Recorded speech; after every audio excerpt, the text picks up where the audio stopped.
Moje meno je Martin Krasňanský, leziem posledných 27 rokov. Som lezec, horolezec, otec 3 detí a lezenie je pre mňa nielen šport, ale aj vášeň. Dá sa povedať, že už za tie celé roky, 10 ročia, už je to niečo, čo ma formuje, charakterizuje.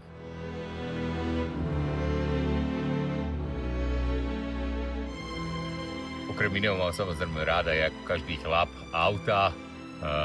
Môj sen v živote bola značka Subaru, mal som dlhé roky Outback a teraz jazdím na Forestry. Jednoducho sny si treba plniť.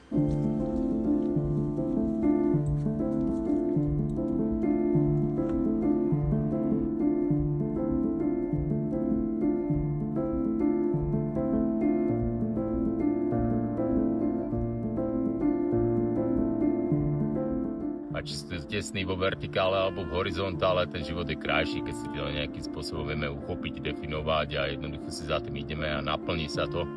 Takže ja som šťastný, že môžem liesť s ľuďmi, na ktorých sa viem spoľahnúť, ktorí sú moji priatelia, s ktorými chcem zažívať skvelé dobrodružstva.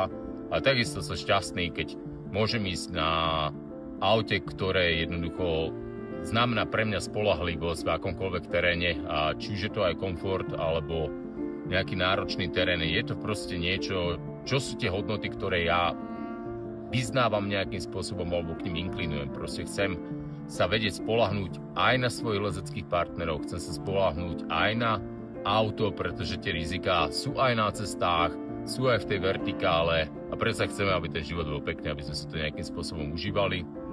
A takisto som rád, že značka Subaru nás podporí na expedíciu, na ktorú sa vydávame tento rok v auguste. A ideme konkrétne do Karvalských Himalají na kopec Bhagirathi.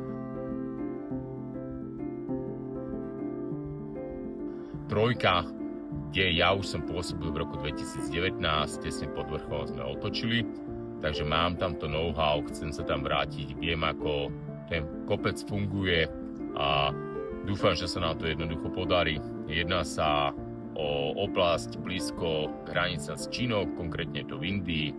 Kopec je vysoký 6544 metrov. My by sme chceli v tej stene stráviť možno nejaký týždeň.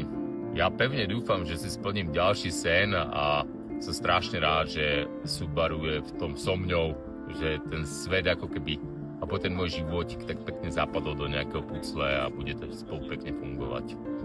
Tak nám samozrejme držte palce a pevne verím, že potešíme všetkých, ktorí nám fandia.